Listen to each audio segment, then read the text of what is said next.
Okay, so I think Martin did Matthew chapter 1 last time and did the birth of Jesus. Okay, cool. So we'll just try and make some progress with the next bit. So you kind of did the way that the Spirit of God came upon Mary, and she was with child without a man being involved.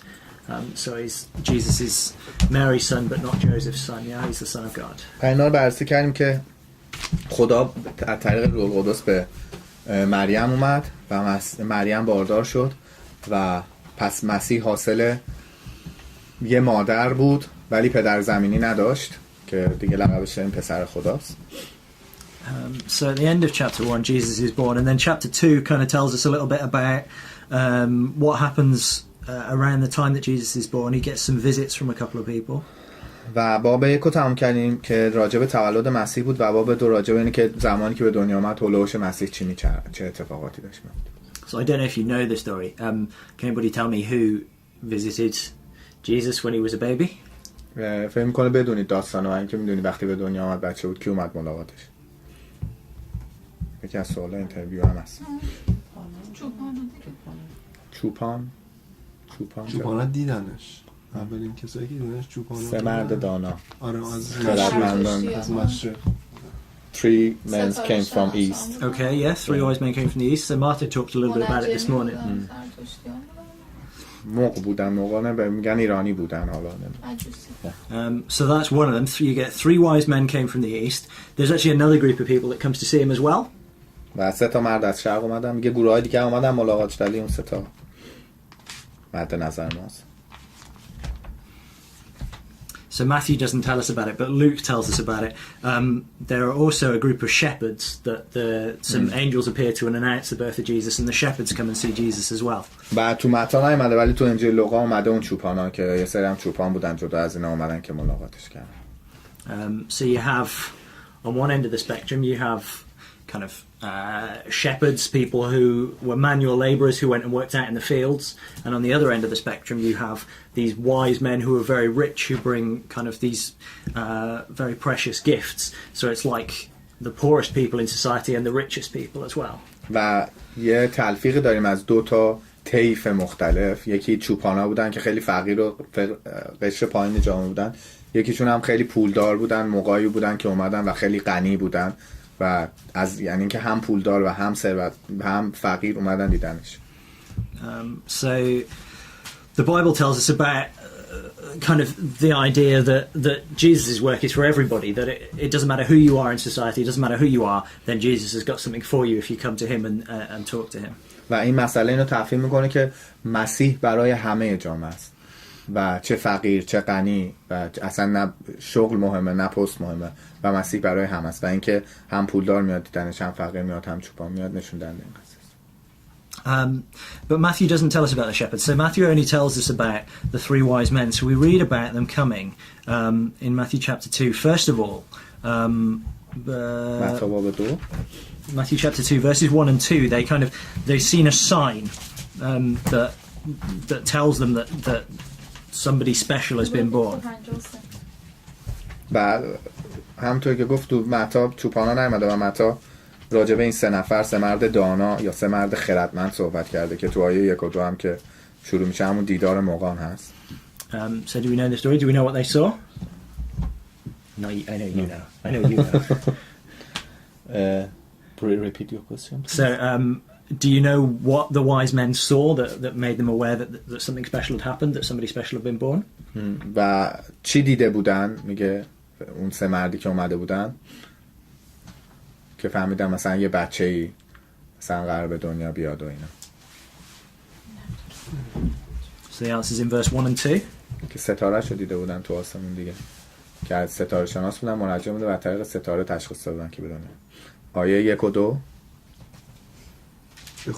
بخونیم. چون عیسی در دوران هیرودیس پادشاه در بیت لحم یهودیه به دنیا آمد، آن چند موقع از مشرق زمین به اورشلیم آمدند و پرسیدند کجاست آن مولود که پادشاه یهود است، زیرا ستاره او را در مشرق دیده ایم و برای پرستش او آمده ایم. stars. The star, yeah, there we go, we got there.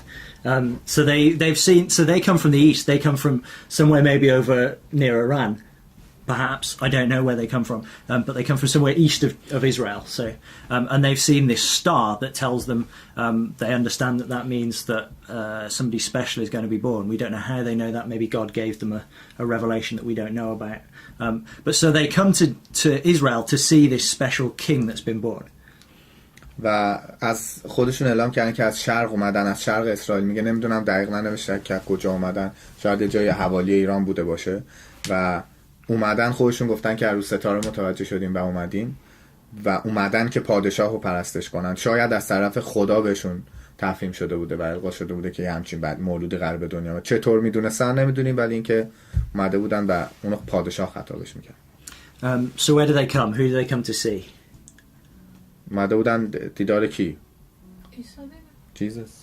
Okay, but so yes, but they don't know it's Jesus, do they? So in verse 1, it says that the king of Judah the king of Israel at this time is called Herod. Right? Herod is a man who's not a Jew. He is from the land that we now call Jordan, so on the east bank of the River Jordan, and he is a king that the Roman Empire has taken and said, right, you can be king of the land of Israel, but he's not a Jew, he's not from Israel.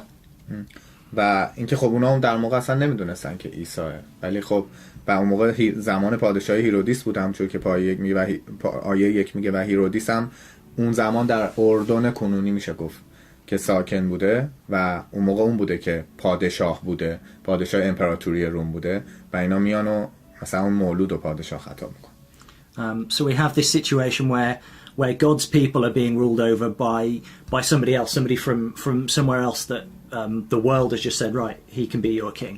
And he's ruling in Jerusalem, which is kind of the holy city, the capital city of Israel.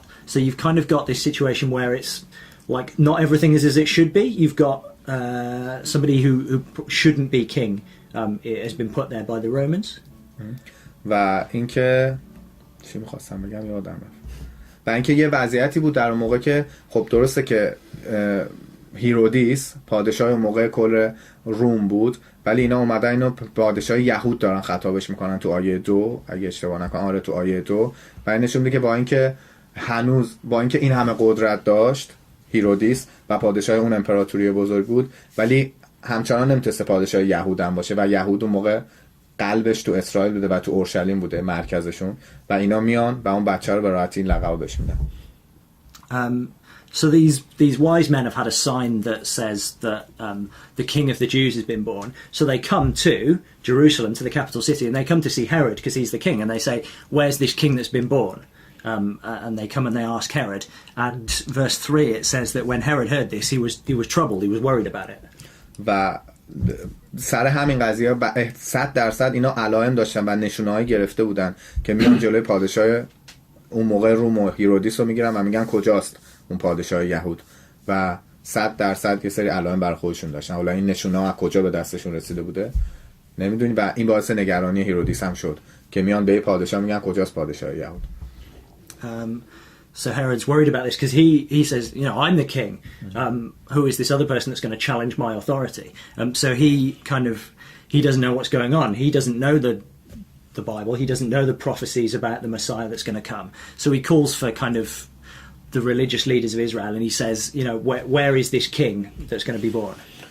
و باعث ناراحتی و تشویش هیرودیس شد به خاطر اینکه برگشت به اونها کیه که پیش خودش گفتش که کیه که قراره قدرت منو به چالش بکشه، من امپراتورم، من پادشاه این امپراتوری بزرگم و به خاطر همین رفت سران مذهبی اون زمان رو دید و گفتش که برید پیدا کنید بچه‌ها ببینید کیه که این 3 نفر اومدن دارن میگن که قراره یه پادشاهی به دنیا بیاد و خیلی نگران شد بابت پست وضعیت قدرتش. Okay. And these religious leaders are able to tell Herod exactly where the king, the Messiah, is going to be born because it's been written in the Old Testament. Does anybody know the name of can you tell me the name of the town where Jesus was born?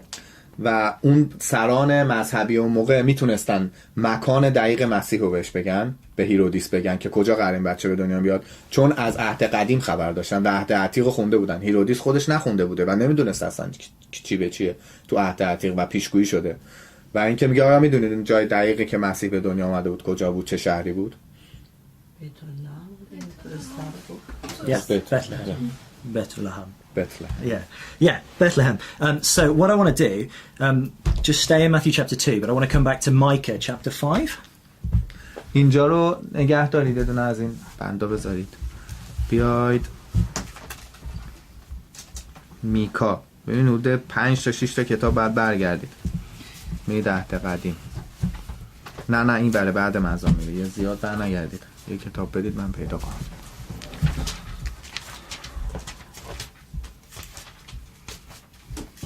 کتاب این آخر دیگه کوچیکه.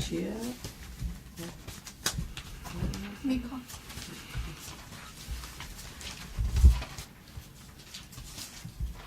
آیان حزقیال.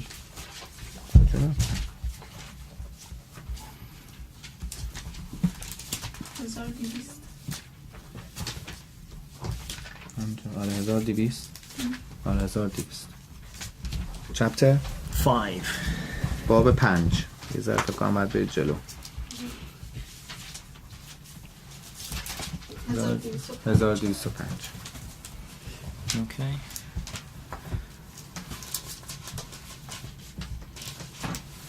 It's very difficult to find. It's in the- Okay, everybody there? Yeah. So this is what they would have read, and Micah is a prophet who is writing at the end of the Old Testament kingdom of Israel. So about 300 or 400 years before the birth of Jesus, Micah wrote his prophecy, and this is what the people in Herod's time would have read and said, this is how we know where Jesus is going to be born, where the Messiah is going to be born. و میکا یه پیامبری بوده که اون زمان حدود 300-400 سال قبل از تولد مسیح تو اون زمان تو آخرای عهد عتیق رو نوشته. یه کتابی داره برای خودش که پیشگوییاشو توش نوشته و از طریق این پیشگویی بوده که سران مذهبی اون دوره دقیقاً میدونستن قراره کجا به دنیا بیاد. So Micah chapter 5 is a prophecy about the Messiah that was going to come. I just want to read verse 2. و کلا باب 5 این کتاب راجب پیشگویی راجب اومدن مسیحه و آیه 2.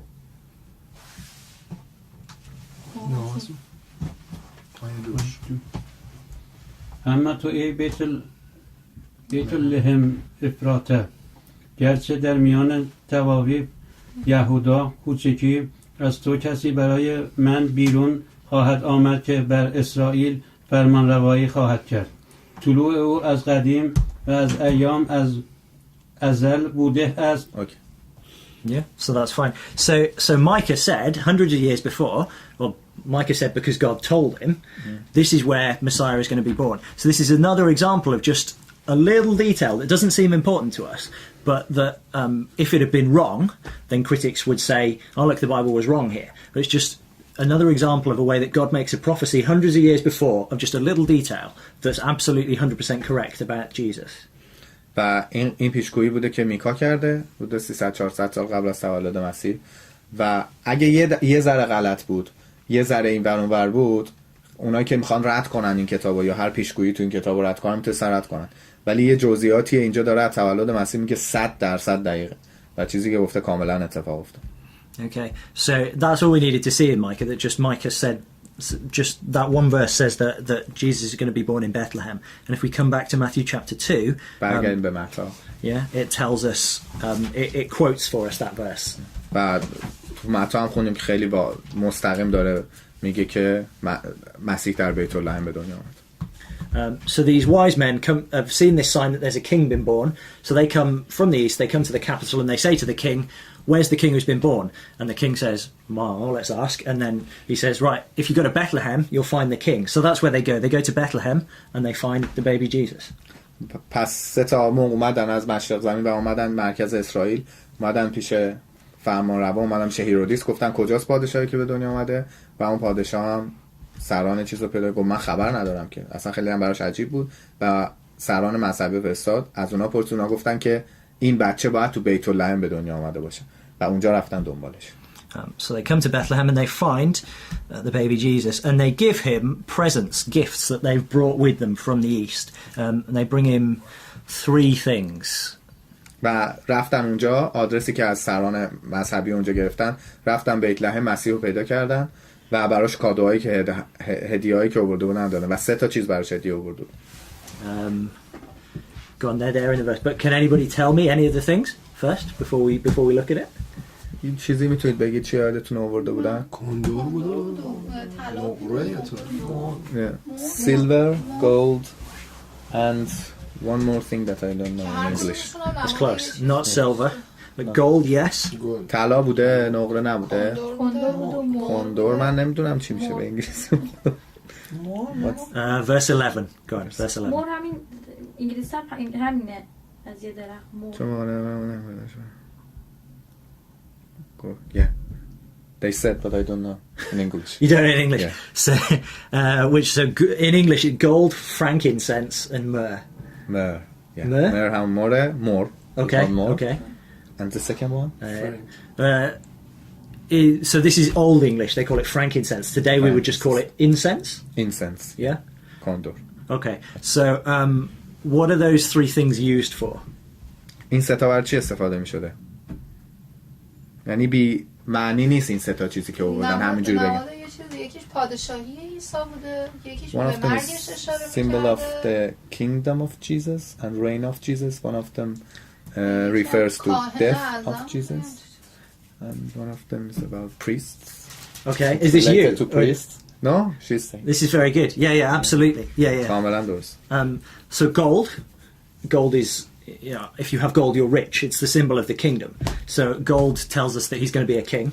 طلا سمبل قدرته و کسی که طلا داره یعنی که قدرت داره، پس نشون دهنده پادشاهیه، پس طلا نشون میده که قراره پادشاه بشه، اینا قدرتمند بشه. The incense. So in the Old Testament, the priests used incense when they worshipped in the temple and in the tabernacle. It was part of kind of. So you know what incense is, yeah?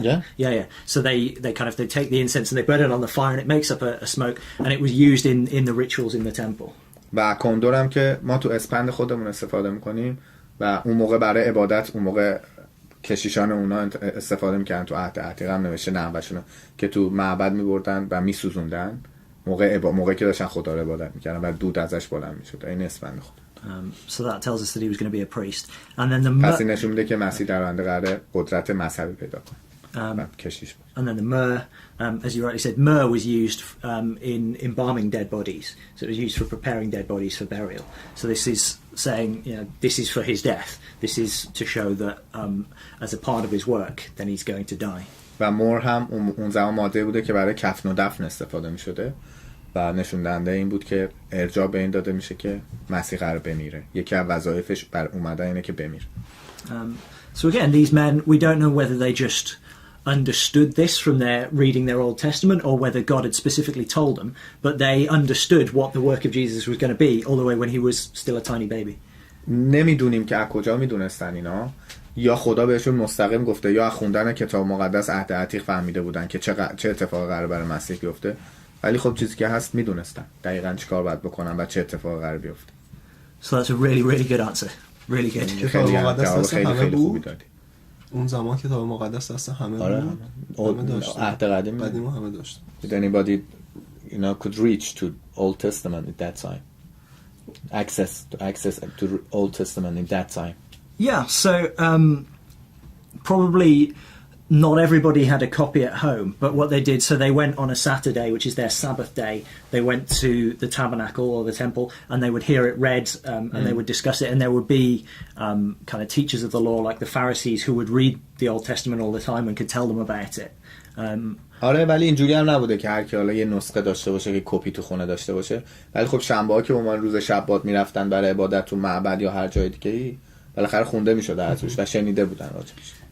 And the Jews, when they learn to read, when they're very young, they learn to read using the Bible, using the Old Testament, and they, as part of that kind of learning, then they memorize it. So maybe not all of it, but a lot of it they would kind of have in their memory already. So even though they couldn't read it, they would know what was in there. و یهودی‌ها اون دوره به خصوص از این کتاب برای یادگیری نوشتن و خوندن استفاده میکردن. این کتاب درسیشون بوده یه جوری و ناخودآگاه همه رو حفظ بودن. اینجوری بوده. If you go to a Jewish school today, you can see little children like this, like that recite all of the Psalms off by heart. It's incredible. و اگه الان میگه همین الان بری تو مدارس یهودا، مثلا یهودی‌ها می‌بینی که بچه اینقدری کل مثلا شعرهای مزامیر رو حفظ کلا حفظن کتاب. So the wise men come and visit, and then there's a dream. The wise men have a dream where God tells them Herod the king is not. He doesn't like the idea of the baby Jesus because he doesn't like the idea of another king who might threaten him. So because he doesn't understand what Jesus' work is about. So they're told that Herod is going to try and kill the baby. So Herod has said to them before, when you find him, come back and tell me. But they don't do that. They go back a different way to where they came from, so that Herod doesn't find out. و خوابی رو دیدن این سه تا مرغ، چون هیرودیس بهشون گفته بود که رفتید اگه پیداش کردید دیدید بچه اونجاست، بیاید جاشو به من اطلاع بدید که اگه قراره بیاد پادشاه بشه جای من رو بگیره من بکشمش. ولی این سه تا خوابی رو دیدن که خدا بهشون دستور داد این کار نکنن، راشون رو کج کردن، یه طرف دیگه رفتن و جاشو به لو ندادن، جاشو به هیرودیس. And then Herod, when he realizes that they've tricked him and they're not going to come back and tell him, he's very angry, and it's very sad. We read in verse 16. و وقتی فهمید که گولش زدن و دیگه قرار نیست برگردن جاشو لو بدن، خیلی عصبانی شد و ناراحت شد و آیه 16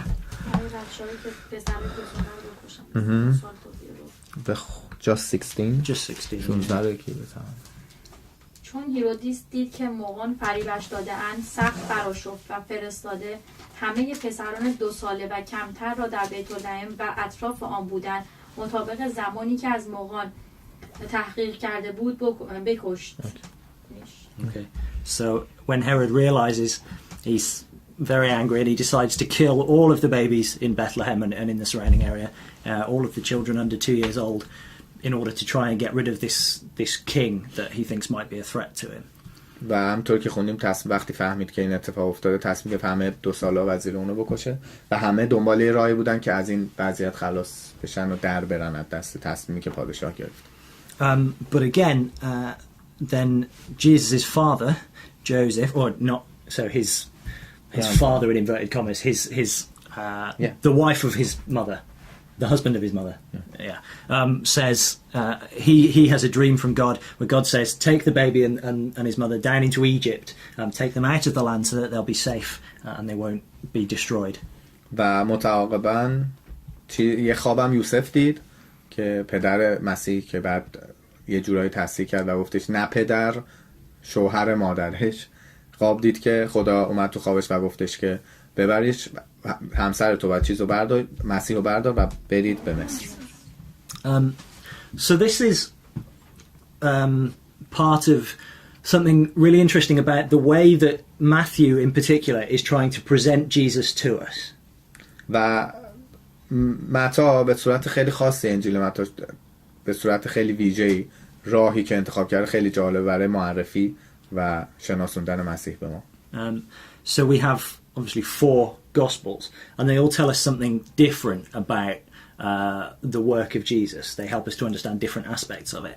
And so this relates to something that Matthew is really trying to tell us, I think.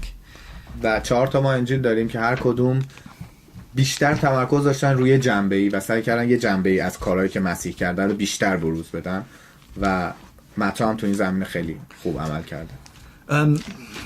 So this is maybe a bit complex, but I don't know if anybody can think of another time when the king was trying to destroy all of the babies and somebody is preserved. So this is an echo that links back to something that's happened earlier in the Bible. Yeah? So for Passover. Okay, yeah, but you know the answer. و میگه آیا میدونید این که هیرودیس اینجا تصمیم گرفت که بچه‌های زیر 2 ساله و بچه‌ها رو بکشه، میتونید ذهنتون رو منعطف کنید به اتفاق دیگه که قدیم افتاده که به این ربط داشته باشه. قسمتی که از اسرائیل خونه ها رد می‌شدن She mentioned Passover. Okay, fine. So come back. I just want to look at this very quickly. Come back to خیلی سریع برگردیم به اون قضیه که هم قضیه اتفاق عید پسح یا هم پسوور که تو مصر دستور میدن بچه‌ها رو بکشن. to Exodus chapter 1. So we've gone way خروج back in باب history. 1 دومین کتابه صفحه فکر میکنم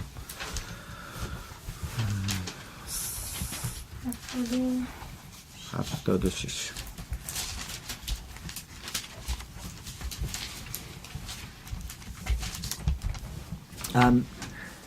So in the book of Exodus, we're back in the time of Moses, way back at the beginning of the nation of Israel. So you've had kind of Abraham and Isaac and Jacob, like we've read about in Genesis. And then at the end of Genesis, Joseph brought Jacob and all the family of Israel down into Egypt, and they were staying in Egypt to protect them from the famine. Yeah, go on. و کتاب خروج برمیگرده به زمانی که موسی وارد داستان میشه و میخواد اسرائیلی‌ها رو از مصر بیرون بیاره و این اسرائیلی‌ها چجوری رفتن تو مصر خوندیم راجع به ابراهیم، اسحاق و یعقوب و بعد یوسف خوندیم که خانواده‌اش رو برد تو اسرائیل و اون قوم موندگار شدن اونجا. And so we find that the nation of Israel grows up in Egypt, and then because there are lots and lots of Israelis now, then the king of Egypt isn't very happy about it and says, right, we're going to have to start killing the babies. And so in Exodus chapter 1, then maybe read verse 15 and 16. و اونا اونجا موندگار شدن و شروع به زاد و ولد کردن و هی زیادتر شدن این نسل اسرائیلیا و مصر و به جای رسید که دیگه پادشاه مصر تصمیم گرفت بکشه به خاطر اینکه خیلی داشتن زیاد میشدن. verse 8 15 and 16. 15 و 16 chapter 1. Chapter 1, yeah. و اما پادشاه مصر شفره و فوعه را که قابله های عبرانی بودن امر کرده، گفت چون فرزندان زنان عبرانی را به دنیا می آورید و آنها را معاینه می کنید، اگر نوزاد پسر بود او را بکشید، ولی اگر دختر بود زنده نگه دارید، زنده بگذارید. Okay, so we find exactly the same thing. The nation of Israel have gone down into Egypt, and now the king of Egypt. So it's not it's a different king, but it's the king is trying to kill all of the male children, all the male babies. پس همین موضوع کشتن کودکان رو دوباره اینجا داریم به عینه و پادشاه مصر که هم پادشاه حالا هم زمان یوسف نبوده و بعدها بوده این اتفاق که دستور میده که هم بچه‌های پسر بکشه. And then God saves the children of Israel from that, and He brings them out of Egypt. و خدا دوباره سیو کرد و نجات داد اسرائیلیا رو و اونا رو هم مصر بیرون آورد. And so we talked about the Passover was mentioned, so that's how God delivers them out and brings them out of Egypt at the time of the Passover. و چون حرف پسح هم شد و این خروجشون از طریق پسح و همون عید پسح یا پسوور محقق شد و از طریق اون بود که تونستن فرار کنن از مصر. And so come just forward in Exodus into Exodus chapter 4. خروج باب 4. This is the message now that Moses is saved from being killed. He's protected by God, and then this is Moses is given a message to take to the king of Egypt. I just want to read verse 22 of Exodus 4.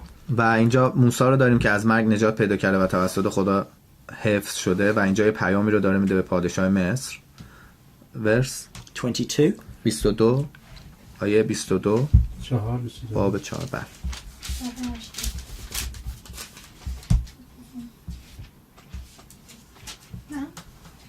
آنگاه به فرعون بگو خداوند چنین می‌فرماید اسرائیل پسر من خودزاده من است. و تمام شد؟ Yeah, that's fine. So God says, Israel is my son. و خدا از طریق از زبان موسی و از طریق موسی میگه که بهشون بگو که اسرائیل پسر منه. So here we have the son of God. اینجا پسر خدا رو داریم. از پسر خدا در مصر داره زده میشه. Yeah, the son of God in Egypt being protected from being destroyed by the king, and then God saves them and brings them out of Egypt. خیلی ارتباط جالبی زد و هنوز کامل نکرد حرفشو ولی میگه الان تو این چیزی که خوندیم پس ما اسرائیل رو داریم داخل مصر که خدا از مرگ نجاتش میده و اسرائیل رو پسر خودش داره خطاب میکنه اینجا. So God treated the nation of Israel like his son, and he gave them a special position, he gave them a land, and he looked after them, and they should have behaved like good sons and obeyed their father and done the things that he'd said. The problem is that the nation of Israel went astray and they decided to serve other gods, and they betrayed their father. و خدا با اسرائیل ها مثل پسر خودش همیشه رفتار کرده و اسرائیل قوم اسرائیل و پسرهای خودش خطاب کرده و خیلی ازشون مراقبت کرده تو طول تاریخ و توقع میره که یه همچین بچه‌ای از پدرش حرف شنوایی داشته باشه، ولی اسرائیلی‌ها اصلا اینجوری نبودن و رفتن سمت زندگی خودشون بارها و بارها و غیر خدا رو پرستیدن. So what Matthew is doing in Matthew chapter 2 in referencing that is he's drawing attention to this fact that, you know, Israel went wrong before. This is what Israel should have been like. This is my son who is going to obey me. و متی خیلی قشنگ اینجا رو توصیف کرده، اینکه از بابت معرفی مسیح و تولد مسیح چجوری مسیح رو شروع میکنه ما شناسوندن، دقیقاً به همین چیزی که تو خروج خوندیم داره اشاره میکنه و میگه اینه پسر من، نه اون اسرائیلی که اونجوری با من رفتار کرد و کاش اسرائیل هم عین این پسر من رفتار کن. Are we happy with that? Because that's quite a complex idea. گرفتید این چیزو نظریه رو، چون این ربط این دوتا رو. Okay. So one of the things then that we can say that Matthew's gospel is about is going to be Jesus is going to be showing us how Israel should have been and how the sons of God are supposed to behave. پس یکی از زیباترین چیزایی که متی به تصویر کشیده انجیل متی اینه که مسیح نشون میده که اسرائیل بعد تو طول تاریخ چجوری با پدرش رفتار میکنه. If you like, that's going to be a theme of Matthew's gospel. And so Matthew says, come back to Matthew chapter 2. تم و زمینه‌ای بود از انجیل متی که بهتون داد که چجوری رو چه حول و حوشی نوشته شده و چه جنبه‌ای از مسیح رو خیلی پررنگ‌تر نشون داده. برگردیم به متی. If we go to Matthew chapter 2 again, then again he quotes from another prophet. We won't go back to the Old Testament this time. We'll just read the quotation. But he says at the end of verse 15, it's a quotation from the prophet Hosea. He says, "Out of Egypt have I called my son." آخر آیه 15 اگه بخونیم دوباره یه نقل قولی داریم اینجا. Just at the end of the verse. باب 2 متی باب 2 آیه 15. دوباره بخونم؟ بله. 15 نخونده بودیم. نه اون بخونم. و تا مرگ هیرودیس در آنجا ماند، این واقع شد تا آنچه خداوند به زبان نبی گفته بود تحقق یابد که پسر خود را از مصر فرا خواندم. که همون ما به این قسمت آخرش نیاز داریم، یه نقل قول. Okay. And I think so the prophet Hosea wrote that, and you can go back and you can find it in his book. And I think when Hosea wrote it, he was talking about the nation of Israel. He was talking about the past. But Matthew takes that quotation from Hosea and says, no, actually, it's about Jesus. و این نقل قول از هوزیاست، میتونید برید کتابش، اینو هوزیا نوشته که پسر خود را از مصر فرا خواندم و متی خیلی زیبا اینو برداشته و همه خیال می‌کردن که اون زمان هوزیا چیزی که نوشته ربطش داده از گذشته و اینی که همین نجات اسرائیل رو خوندیم که از دست مصریان نجات داد، ولی متی میگه نه، این چیزی که هوزیا نوشته داره راجع به عیسی صحبت میکنه. So there's lots of levels of meaning to everything, and when we read it more, all of the Old Testament really has reference to the things that Jesus would do when he came. و خیلی میگه طبقه بندی و لایه بندی از تو معنی‌های هر نوشته‌ای که میتونیم هم داریم میبینیم که چجوری مثلا از دل یه نوشته‌ای به یه چیزی به یه جای دیگه میرسه و کلی میگه اینجوری است که میتونیم تو عهد قدیم بخونیم و از دلش ارتباطش رو به مسیح پیدا کنیم. Okay, I want to make sure we're happy because this is a complicated idea, and if you go through Matthew, you can find just hints of this same theme coming through all the time. و میگه دوست دارم که مطمئن باشم که کاملا گرفتید این نظریه رو، چون به مرور که تو دل متی پیش بریم انجیل متی میبینید که دائما این تم تکرار میشه و متی هی سعی کرده تو قالب این تم به ما یاد بده. Okay. So eventually, back in Matthew chapter 2, then Herod dies, the king dies, and Joseph sees another dream where God says, right, you can come back to Israel now. And so they go and live, I don't know if anybody can tell me the name of the town? و نهایتا هیرودیس میمیره و مجددا خدا به خواب یوسف میره و میگه حالا میتونی برگردی و پسرتو برداری بری. میدونید به کدوم شهر برگشتن؟ Yeah. So, it's the last verse of chapter 23. They go and they live in Nazareth, and we know him as Jesus of Nazareth. That's what we call him. و این هم جایی که ما به اسم مثلا عیسی ناصری میشناسیمش چون از ناصر اومد. Yeah, so that's where the family lived. That's where he grew up. جایی بوده که خانواده‌اش زندگی می‌کردن و بزرگ شد. So that's chapter 2. And we've got the quotes about he will raise from Nazareth. He will be a Nazarene. Yeah. So again, find it for. So look at read the last verse of the chapter. Read verse 23. آخرین آیه رو بخونید باب 2. همونی که میخوای اینجاست. و در شهری به نام ناصر سکونت گزید. این واقع شد تا کلام انبیا به حقیقت بپیوندد که گفته بود ناصری خوانده خواهد شد. Again, just another little detail. جزئیات کوچیک دیگه. This is, I think, so it's not in my margin. This is from the prophet Isaiah. این میگه از پیشگویی کتاب اشعیا آمده که ناصری خوانده خواهد شد. So Matthew has just told us about the birth of Jesus. So Jesus is, it said that Herod killed all the babies up to 2. So this tells us about Jesus's life from up to 2 years old, and maybe a bit after until Herod died. But it's when he was a baby, basically. It doesn't tell us anything about the next, I don't know, 20 years, 25 years, because the next thing we read when we come to chapter 3, Jesus is a grown man, he's grown up. و راجب تولد مسیح این بود که متی نوشته بود و خوندیم راجبش و حالا هیرودیس گفته بود تا 2 ساله ها رو میکشه و شاید مسیح حالا 2 سالگی 3 سالگی یه مقداری مونده تا مصر و ما اینجا دوباره یه فاصله ای رو داریم وقتی دیگه هیچی نوشته نشده راجب مسیح چون بچه بوده برگشته و وقتی برمیگردیم میریم وارد باب 3 میشیم مسیح الان بزرگ شده و حدود 30 سال سن داره. Some of the other gospel records give us a little bit more detail about one or two things that happened when he was a child. So particularly Mark, I think. بعضی جای انجیل‌های دیگه یه چیزای خیلی کوچیکی نوشته شده راجع به بچگی‌های مسیح، یه چیزای دوباره اشاره کردن به خصوص انجیل مرقس. So it's not in Mark. It's maybe in John. Let me have a look. نه احتمالاً یوحنا. It's not in John either. I don't know where it is. Is it Luke? میگه نمیدونم. شاید لوقا باشه. 4 تاش هم گفت. Is it Luke chapter 2? Yeah, okay. So let's just do this quickly. Let's go to Luke chapter 2. لوقا باب 2. So this is really the only thing that we read about what happened to him while he was growing up. In Luke chapter 2. We've come forward a bit in time. Pardon? So we've come forward a little bit in time and Jesus is now 12 years old. و یه ذره زمان اینجا جلو اومده مسیح 12 سالشه اینجا. آقا مسعود شما اگه خواستم بخونم. کدومات از کجا؟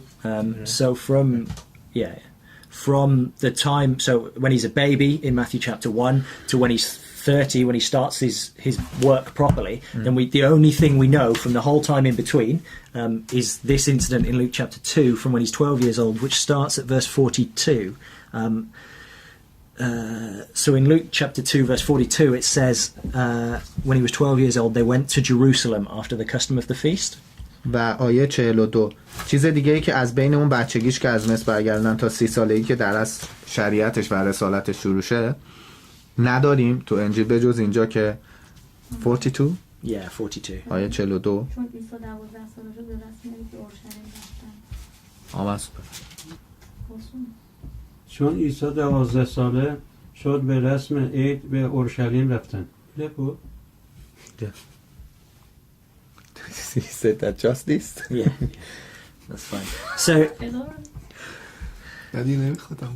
So in the law, in the things that Moses wrote, there are 3 festivals that the people of Israel had to go to Jerusalem, to the capital, every year to celebrate the festival. It's maybe Passover, the Feast of Tabernacles, and another one that I've forgotten. But it's 3 anyway, that's what matters. و 3 تا اون موقع عید بوده که حتما بعد اسرائیلیا میرفتن خودشون رو به اورشلیم میرسوندن برای انجامش طبق سنتی که موسی گذاشته بود. یکیش پسح بوده، یکیش عید خیمه ها بوده و سومیش میگه فراموش کردن یادم نیست. And so here, when he's 12, then the whole family go up to Jerusalem to celebrate the Passover. And this is something that happens while they're there celebrating it. So they're there, they have this, this celebration, they go and they worship, and then they're going home, and in verse 44, they've got a day's journey, so they've travelled for a day away from Jerusalem, and then his mother and Joseph start looking for Jesus and they can't find him.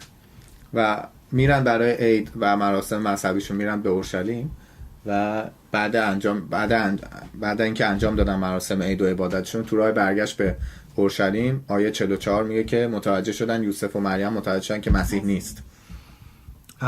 And so they look with all their friends who are traveling with them. Nobody's seen him. And so after a day of walking away from Jerusalem, they have to turn around and they have to go back to try and find him. و حدود یک روز مجبور بودن دوباره راه برن برگردن به اورشلیم تا دوباره دنبالش بگردن. And then maybe read verse 46. و آیه 46 رو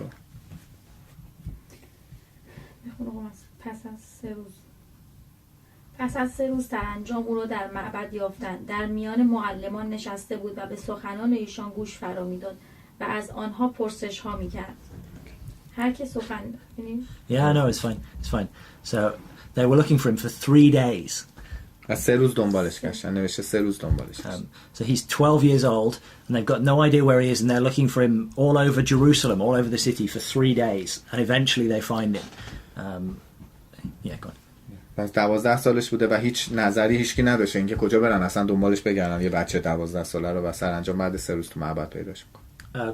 And you kind of you have to think about like how they would have felt, the kind of the fear and the terror, particularly because they knew at the beginning when Jesus was first conceived, they had this vision that said, you know, this is the Son of God, he's the Messiah, and they're going to think we've lost the Messiah, we don't know what's happened to him. They're going to think, you know, we've done this absolutely terrible thing, so they must have felt awful.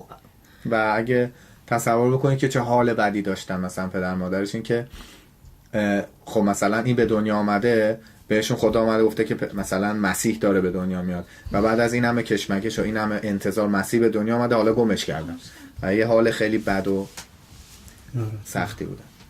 And so eventually they go to the temple and they find him, he's there in the temple, and all of the wisest men in Israel, the kind of the teachers of the law, the men who know everything there is to know about the law of Moses are there sat with him, and he is amazing them with his knowledge that he knows at 12 years old more about the law, more about God's word than all of those very clever aged men. و برمیگردم میرم وقتی تو معبد پیداش میکنم میبینن که خب مثلا یه پسر 12 ساله نشسته و کلی دانایان و حکیمان اون زمان نشستن و این بیشتر از اونا بلده از قوانین موسی. And I think it reads to me then like they're maybe a bit harsh. They're kind of, they say, you know, I can't believe you've done this to us, that you've disappeared, and they love him, but they've been so frightened and so worried that it drives them to kind of to be almost angry with him because he's been lost. Yeah, does that make sense? Yeah. و میگه احتمالاً حالا اینا نیومدن وقتی پیداش کردن، احتمالاً یه مقداری شاید عصبانی شدن ازش و اینکه حالا چه برخوردی داشتن با مسیح تو اون زمان که مثلا چرا گم شدی، چرا این کارو کردی، یه سرزنشایی که مثلا یه مادر پدر میتونن بچه رو بکن. ولی خب خیلی سخت بوده براش. And he basically says to them, well, didn't you know where I would be? And he says, yeah, that's what he basically that's what he says. So verse 49, he says, you know, didn't you know that I would be doing my father's work? ولی خب اگه آیه 49 بخونید، مسیح جوابی که مسیح به پدر مادرش میده خیلی جالبه. اما او در پاسخ گفت چرا مرا میجستید؟ مگر نمیدانستید که میباید در خانه پدرم باشم؟ He says, you know, this is what I'm here for. It's to talk about God's word and to help people, to bring people to God, to help them to understand what I'm doing. He says, even at 12 years old, he's able to say, this is what I'm here for. Why didn't you know that this is what I was supposed to be doing? و حتی با اینکه 12 سالش بوده جواب بوده که داده و برمیگرده بهشون میگه دلیلیه که من اصلا اومدم اینجا همینه که بیام بشینم و مردم کمک کنم برای فهمیدن حرف خدا. And so here he's 12 years old and he knows more about what his work is and what the Bible says than all of these very clever kind of wise men. So I think probably here at 12 years old he knows exactly what's going to happen to him. و میگه به نظر من با توجه به اینکه تو 12 سالگی داره میخونیم که این چیزا رو گفته و از اونا بیشتر میدونسته و به اونا یاد داده، میگه احتمالاً خودش دقیقاً میدونسته که قراره چه اتفاقی براش بیفته. دیگه تو این مرحله مسیح میدونسته که قراره چه اتفاقاتی بیفته. So he already knows at 12 years old that when he gets older he's going to suffer and he's going to be killed, and probably he knows exactly how he's going to be killed. و به عنوان یه بچه 12 ساله میدونسته که قراره در آینده رنج ببینه و کشته شه و حتی میدونسته که چجوری قراره کشته شه. And he has to live for another 21 years with that knowledge, and he has to fight against the temptation to try and avoid that for 21 years. و نکتهش اینجاست که 21 سال باید با این فکر زندگی میکرده و جلوی کلی وسوسه و گناه رو میگرفته که خیلی وسوسه بود که چجوری میتونه از این رنج راحت بشه و اینکه مرگ رو از خودش دور کنه و بارها وسوسه شد ولی خب تن در من. خیلی از کتاب گفته که خودش میدونسته که چه تایم تو چه سنی این اتفاق برش رو. Do we have any clear point that Jesus knows that's about the exact time of his death or not? So when we come into his when we come into his ministry and when he's 30 years old and we start to learn about the work that he's actually doing with his disciples, then he tells them lots of times, look, I'm going to be killed. He says, I'm going to be hanged upon a tree. But never mention the exact time. The exact time? Well, to a certain extent, he chooses the time, if that makes sense. So he kind of arranges things. He brings things to a head, if you like. He is the one who's setting the pace when we come to certainly the last kind of year or so of his life. به مرور که همینجوری با شاگرداش بوده وقتی میخونیم که هیچ وقت تایم دقیق بهشون نداده و بارها از اتفاقاتی که قرار بوده براشون بیفته گفته و یه جوری کلید میداده بهشون که بفهمن قراره زود اتفاق بیفته چقدر مونده بهش اتفاق بیفته ولی اتفاقات رو طوری رقم میزده که بهشون بفهمونه که قراره مثلا زود اتفاق ولی نه تایم دقیق به هیچ کدومشون نداده. So I think, and so the other thing is, right, he knows he's going to die at Passover because of the symbology, because of the idea of the lamb being killed at Passover. So he knows that that's the time of year that it's going to happen, and as I say, I think he is guiding it so that he knows that it's going to happen at about 33. I can't prove that he knows that it's going to be then, but I would say that yes, he knew the day from very early on. ولی میگه که 100% مطمئنیم که میدونسته. خودش از تایم کشته شدن خودش خبر داشته. به وقتی که میدونسته قراره تو پسح باشه، چون تو پسح رسم بر این بوده که بره میبریدن و خودش میدونسته که بره خداست و قراره کشته شه. و میگه نمیتونم من اینو ثابت کنم به شماها، ولی حتی میدونسته که تو 33 سالگی اتفاق میفته. But so after this incident in the temple, then he goes back with Mary and Joseph. He goes back and he is subject to them. He obeys them as a son should obey his parents. And then we don't hear anything more until when he's grown up, when he's 30 and he starts his work. و دوباره بعد این اتفاق برمیگرده با مریم و یوسف به خونش و دیگه طبق بچه که گوش میده به حرف در مادرش احتمالاً زندگی کرد و چیزی دیگه راجبش نداریم تا زمانی که رسالتش 30 سالگیش میشه. And we can kind of assume that probably he grew up working with his hands, so his father was a carpenter, and sometimes a little bit later on in the record then people call him the carpenter or the carpenter's son. So probably he helped out in the shop, he did some work in the workshop, and he did a lot of thinking, I think, and but that's all we really know about his life. و تو اون بازه زمانی چیزی که ما میتونیم بکنیم و حدس بزنیم که احتمالاً کار دستی میکرده. پدرش نجار بوده و یه جاهایی اصلا خطاب میکنن مسیح و نجار، پسر نجار، و احتمالاً مشغول کارهای هندی بوده و دستی بوده و خیلی مشغله داشته. And it's a really interesting insight into the way that God chooses what to record for us. So because you've got 33 years of someone's life and basically 99% of what's written is about those last 3 years. In fact, probably well over 50% is probably about the last week of his life. And the Bible is like that, like Genesis, right? Genesis spans a huge period of time, and yet we only get detail about what God wants us to know. و اینکه خدا تشخیص داده که ما کجا از زندگی مسیح رو بخوایم بدونیم. 99%ش نوشته شده ها تعلق داره به 3 سال آخر زندگیش و 50% این 99% تعلق داره به 1 هفته آخر زندگیش. و همونطوری که پیدایش کتاب خیلی وسیعه و خدا تشخیص داده چه نکته‌هایی رو فقط برای ما پیدایش یه تایم خیلی بزرگی رو کاور میکنه از خلقت تا یوسفه، ولی خدا تشخیص داده که ما کجاهاشو بدونیم و خدا تشخیص داده از زندگی مسیح هم ما کجاهاشو بدونیم که 90% 3 سال آخرشه و 50% این 3 سال هم 1 هفته آخرشه. And I don't know if you agree, but for me, it's one of the things that kind of proves that it must be written by God, because a man just wouldn't have written it like this. و میگه نمیدونم برای شما معنی داشته باشه نه، ولی برای من این قضیه خودش ثابت میکنه که این نوشته شده خداست، چون هیچ مردی نمیاد اینجوری داستان بنویسه. So if I said I'm going to write a book about Mason's life and I wrote chapter 1, Mason is born. Chapter 2, Mason is 30. Then the publishers would say, what's this? We want to know about everything. Just get rid of it. Nobody would publish it. But so no human would write it like this. So I think for me, it's one of the things that proves, only God would write a book like this. و میگه فرض کنید من الان بخواد زندگی نامه من رو بنویسه. میگه شروع کنم به کتاب نوشتن باب 1 تولد میثم، باب 2 30 سالگی میثم. میگه هیچ انتشاراتی اینو قبول نمیکنه.